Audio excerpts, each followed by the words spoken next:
there. Welcome into another episode of the Playing in the Sandbox podcast. I'm Tammy J. Bond, your host. And today we're going to be talking about your leadership moonshot. What is it? What does it mean? And why you should care. So kick off your shoes, take a step into the sandbox, grab your pen and paper on your way, and get ready for a lively conversation around your leadership moonshot and why you should care. I'll see you on the inside. All right, let's get into this topic about your leadership moonshot. And I'm going to get to why moonshot, but I want to start with what are audacious goals? Like if I told you, friend, that the key to outrageous success in leadership is not just about having the goals, but having the right kind of goals, what would you say? And more importantly, what would the people that you lead have to say about that? Do they even understand what your goals are in your organization, what your goals are for them? You know, when I had Mike Nassar on a couple of episodes ago, he actually talked about one of the keys to the success in leadership is about having goals. And I was like, yes. And we are going to talk more about that because if your team doesn't have goals or the right goals, you're not going to be able to ignite the fire within them, let alone in yourself. You're not going to be able to propel folks toward or forward toward what might seem impossible, hence the moonshot, right? So, this right now, today, we're going to be talking about your leadership moonshot from that perspective, that ability to set those goals so big, so audacious that it ignites you and your team to strive for something incredible. But let's first talk about defining even what is a moonshot, right? Yes, it is by definition an audacious and seemingly impossible goal or feat, right? It pushes boundaries and it inspires greatness. I want you to think about the landing on the moon. And back in the day when JFK dropped that by the end of the 60s, he wanted to put a man on the moon. What must that have been like sitting in the average living room in America across the world for those that could listen to it on radio or watch it on your black and white TV? What shockwaves that statement must have sent through people, through homes. And yet there were folks that got really excited about it. They got excited. Why? Well, it kind of has to do with the science behind goal setting and motivation. Let's talk about that for a minute.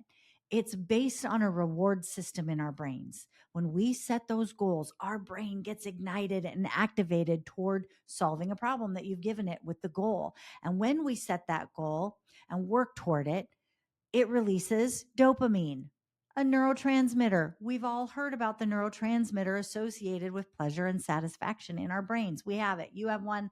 I have one. Some people have them on overdrive. Others have a hard time getting them ignited without a good shot of caffeine.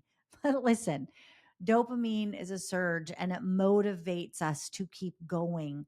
And it feels good to progress toward those goals because of what it activates in our brains. It stimulates us to get to our desired outcome.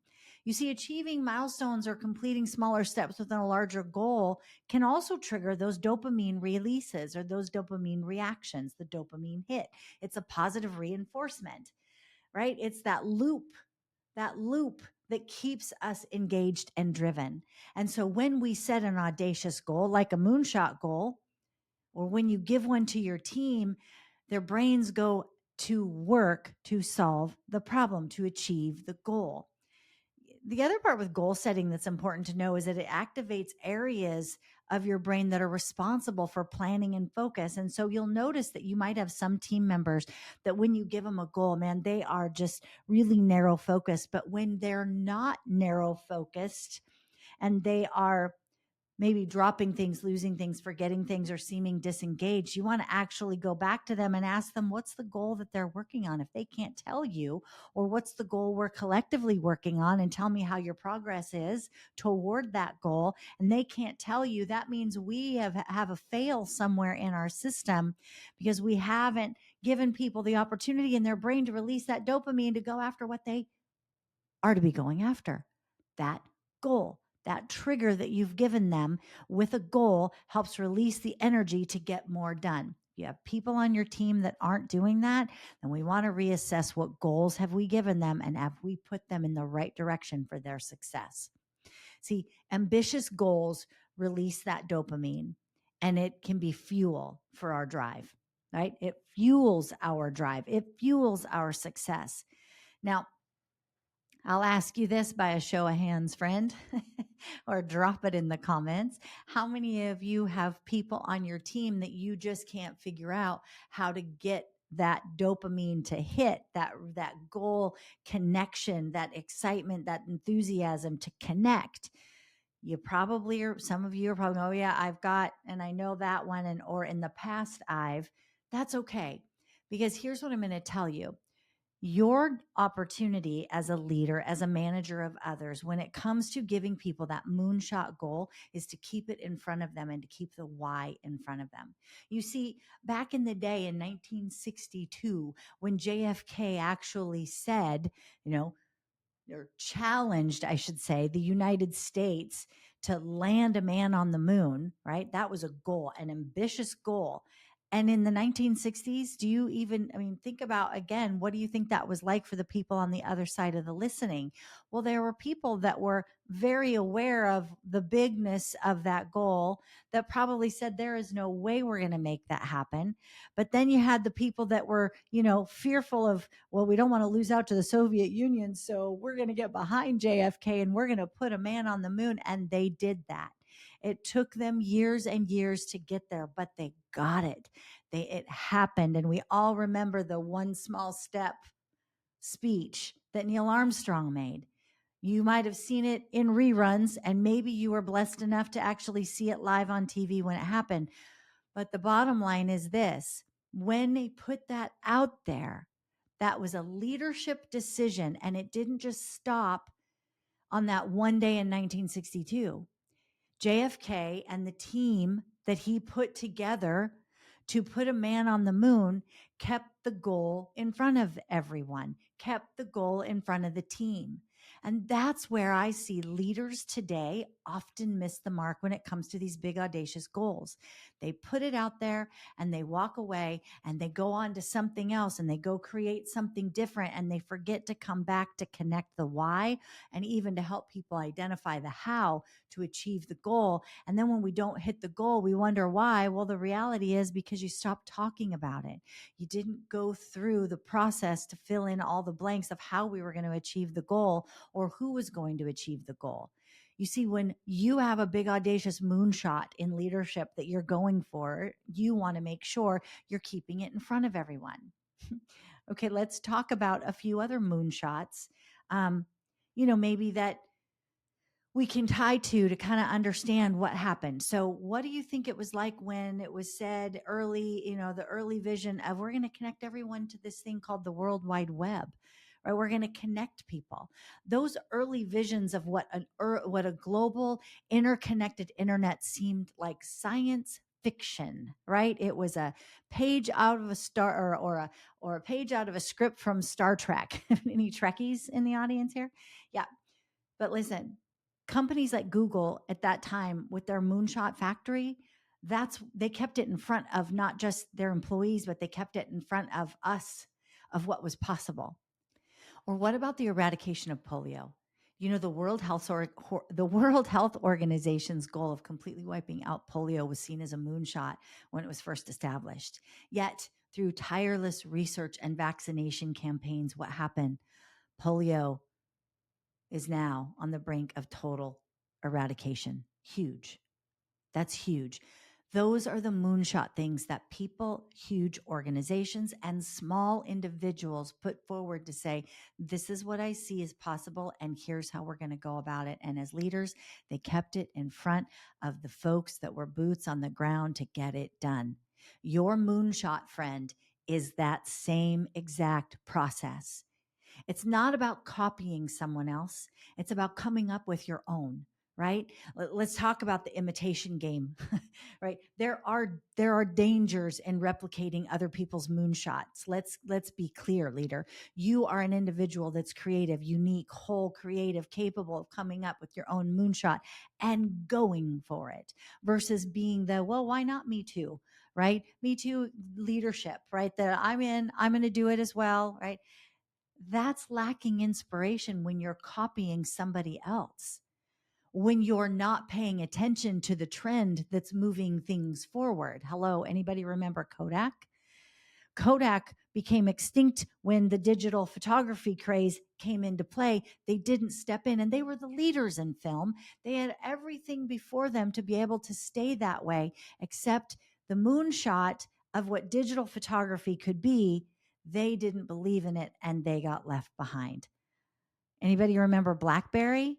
And now we have our 6-inch device smartphones, our little computer that's way more powerful than anything we ever had, that was 300 times its size, sitting on a tabletop somewhere. What about Blockbuster? For those of you that remember the little blue and yellow cards that you carried around to go rent those videos, right? And or you had all the fees that you got. I remember the fees, those were ridiculous. But I'll just leave that one right there. A moonshot idea that got left behind because of a new age idea, someone else that had the bigger idea, the better idea, but more importantly, kept ahead of the times to keep the moonshot idea in front of them and their team to have incredible success. Look at the way we use social networking, social media now. It all started back in the day with an idea of MySpace, and look where it went to with Facebook. These are the ideas that people had that maybe they got on to, I'm going to copy somebody else's idea, or they want to keep it so close to the vest they're not looking at the threats before them, and they're becoming obsolete. Your moonshot can become obsolete when you try to model mimic somebody else, or you leave the other people, the other inventors, to take it on your behalf, and you aren't keeping up with the trends. Let's not let that happen. So, how do you avoid becoming a follower instead of a leader with your ideas? Let's talk about that. Several reasons, right? There are several reasons in how we do that. Well, lack of passion and ownership. You can put an idea out there. You can actually look at somebody's and rob and duplicate to try to make it your own moonshot. And yet, if you don't have the passion and the ownership to make it your own, it's not going to fly, right? How about when we put an idea out there and we maybe don't have the creativity or the right seats on the innovation side to take it forward? Well, then we need to be assessing, who do we have at the table with us that can help us advance it? Because true leadership moonshots require creative problem solving and a unique approach. And that requires the right tenacity and people at the table. And by trying to replicate somebody else's idea and make it our own because we're going to be better than they were, well, you're essentially shutting down that creativity because it's not yours. You haven't owned it. So we want the team to take extreme ownership and creativity over the idea that you've placed before them, so that they're not limited or hindered in any way, right, by growth and development because of lack of ownership. Missed opportunities are, well, let's say it this way: missed opportunities for differentiation can also be something that can get in our way. Meaning, in today's world, standing out from the crowd is crucial. How do we be different? And what are the things that differentiate us or our idea from the pack to get us to stand out? We can position ourselves as a leader, or position ourselves as a follower, or position ourselves as a we just forgot to show up that day person. And you've seen that happen before. When we aren't clear to say, I'm different because I'm making this claim that this is going to happen, and by when it's going to happen, and by whom it's going to happen, as my goal, as my audacious moonshot goal, we're setting ourselves apart from the pack. Because let's be clear, you all have seen, just like I have, you've seen people come into the workplace, maybe with that goal that seemed like a great goal, but their whole packaging around what they wanted to do as an idea was really about somebody else, and it doesn't work. I heard this story the other day, and it really broke my heart, from this leader that had been acknowledged and recognized by their upper management team, senior VPs, that they were succeeding at a specific key area. They had found a gap in the organization. They found a gap that was filling the need for customers, and the customers were praising this individual and their team. Well, upper management was like, what are you doing? How are you doing that? How'd you come up with that? Well, we saw a need and we filled it. We didn't ask permission. We knew it was within our framework. The manager says, so we went ahead and did it. And unbeknownst to really everyone, it had great success. Well, that individual manager has now been recognized to say as a leader that they want to promote this one area of service that they see the organization has such a significant need for. They want to promote that and wanted to promote that individual to running that. Well, guess what happened when that individual's manager found out or their director found out? Well, at first, the director kind of tried to shut it down because it wasn't their idea. They didn't think it was a great idea. And yeah, you had a little success, they said, but not really something to hang your hat on. This is what they told him. Well, lo and behold, the director comes in and reports out that they're going to take on that small little area that this one individual manager designed with their team and had great success with it. This one director who poo pooed it is now taking it on as their moonshot. Do you think that's going to have the same success as it would have with the people that created it? Probably not. Why is that important to say? Because that person tried to copy somebody else's idea and make it their own for their own promotion. That is not going to work. That's part of that me too in leadership, that I'm going to take it and make it mine. But if you don't have the vision for it because you weren't in on the beginning of it, or you can't even see the vision for what it promotes for the organization or the team, you're only looking at it for yourself, you're actually not going to have the success, and it's not what's going to differentiate you. And the sad part about that is now we've got people that were very innovative, solved a problem in an organization for the customer, and somebody else just came and put a big old bucket of water right on it. You think those people are as motivated? Probably not. And unfortunately, those folks may or may not stay within their organization, but that moonshot can come, and this is my point, that moonshot idea can come from within the ranks, and you want to be listening because that's where part of that differentiation comes from. That's where opportunities can be birthed. But you don't want to take them on as just your own. You give the team the credit. Because when you just take it on as your own, you're just mimicking and following. You're not actually the one that's creating the moonshot.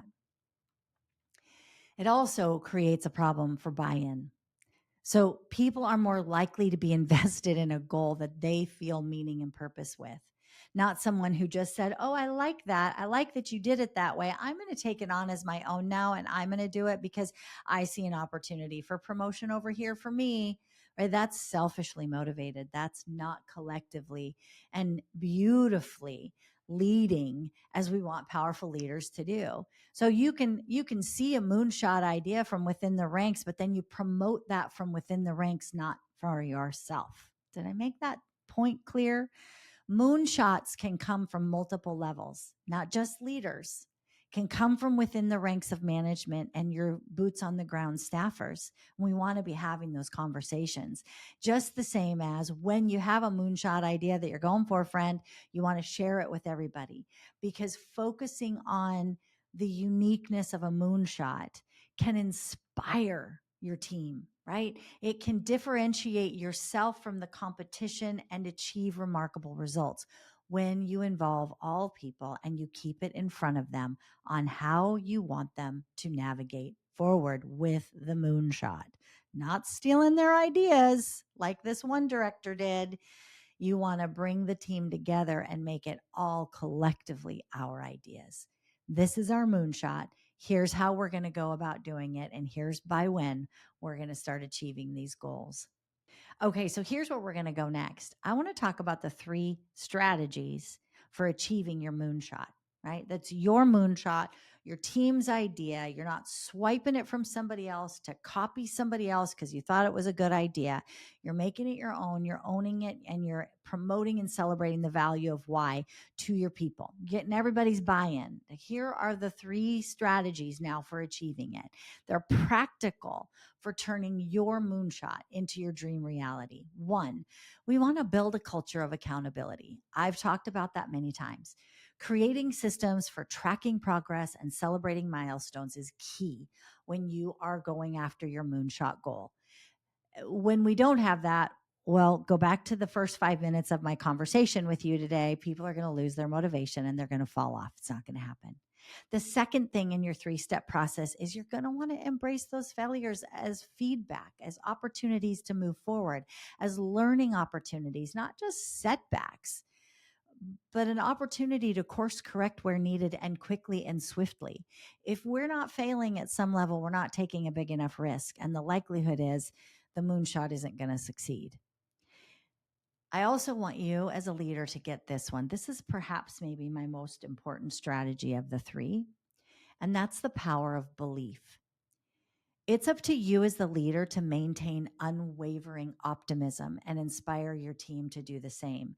I had a client just this week actually say to me, Tammy, I just need to call you because you're the one that brings the optimism to the conversation. I'm not seeing it right now in our organization. So I need a bit of your optimism because I can see all sides. I'm not in the trenches with the individual on a day to day. And that's often where people can lose their belief in what you're working on.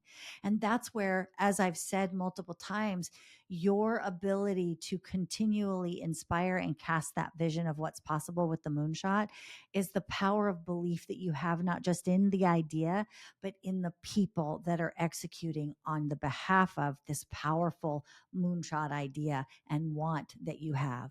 Your team will get on board with you, but the power of belief starts with you and it transfers to them. And it transfers in such a way that you are motivating people to see what's possible, even when it's not completely clear. Did you hear that? Your power of belief helps people see what's possible, even when it's not completely clear. They can create it. They can close their eyes and visualize around what that outcome could look like, even if the path to get there isn't 100% clear yet. It takes time to build those paths. It takes time to build the success pattern. And by embracing the feedback of failure and by building that culture of accountability and creating those systems for tracking and celebrating those milestones, you're going to continue to keep that belief moving forward with people, and you're going to achieve your moonshot, not somebody else's. You're not going to swipe somebody else's idea. It's yours, and you're going to go after it because who are you not to? Who are you not to? So let's just go over a couple of things. Audacious goals spark inspiration. That's important for you to know when you're creating a moonshot. And you want to differentiate that uniqueness that you have, that the team has, that your idea has from what the competitors or what the others in the office are doing. Your moonshot should be a reflection of your strengths, your values, and the specific needs of the team or your market, what it is that you're going after. You want to get those specifics to really show how you're different. But you also want to be aware of the potential limitations, which really can be that simply, copying another's idea, another's goal, right? That Me Too monster, if you will. I like that. Don't unleash that. Also, if you become that follower, you're not a leader anymore. So if you're following somebody else and not leading, the team isn't sure what their role is in that. So replicating someone else's success positions you as an imitator, and leader, you're better than that. You're an innovator. Stay in the role you were intended to be in and innovate. And let's also bring attention to that true leadership moonshots address unmet needs and create a positive ripple effect. So you have the opportunity to impact not just the team you're working in, but the future of the work that you're doing because of that creativity that you're bringing, that moonshot idea that's yours. You're going to own it. You're going to celebrate it. You're going to keep it in front of everybody because who are you not to? Don't settle for mediocrity, friend. Stop settling. How about that for mediocrity? Embrace the challenge of crafting your own leadership moonshot. It's tough at times, sure, but it's also through audacious goals, not mere imitation, that you'll achieve remarkable results and leave a lasting impact. Go for the moon. Who are you not to? Hey, I want to thank you so much for joining me in the Sandbox today as we talk about your leadership moonshot and what that means and how you can go about achieving it. And the key I want to leave you in these final few moments is this. Your team is waiting for you to step up and lead them. And that means to lead them in audacious ways, even making them uncomfortable. And the way that your team gets behind you and their discomfort is the more clarity that you bring to it. So have the audacious goal. Go for it. Send somebody to your version of the moon that's so big that it scares people, but they get so excited because they can see how we're going to get there together because you have helped them to feel comfortable and confident in who you are as a leader with your moonshot goals. Now, listen, friend, third-party affirmations go a long way in today's world economy. You know, I talk about that every week. I would love it if you would take a moment to like and share and follow on this podcast, wherever you listen to it, so that we can know that we're making a difference and we're having an impact. The podcast Playing in the Sandbox was a moonshot for me. And I would love it if you would take time to share it with somebody that you think could truly benefit from it. I love it when I get feedback from people. I get texts rather frequently from people that say, hey, I listened to this episode and here's what it gave me, or here's what it did, or oh my gosh, I used this in my meeting today. It works. So I love it when people share that information with me so you too can share it. Go to the website, VonGroupEnterprises.com. Go hit me up on LinkedIn or Instagram. Find me there, Tammy J. Bond, the Tammy Bond. Both places work. And I want you to find me and send me a message, DM me, and let me know how you're being impacted in the Sandbox. I'd love to hear from you. Now, listen, leadership isn't something that you're born with. It's something that you grow into. And I want to thank you for taking time today to grow into your next level of leadership. I'll see you in the Sandbox. God bless.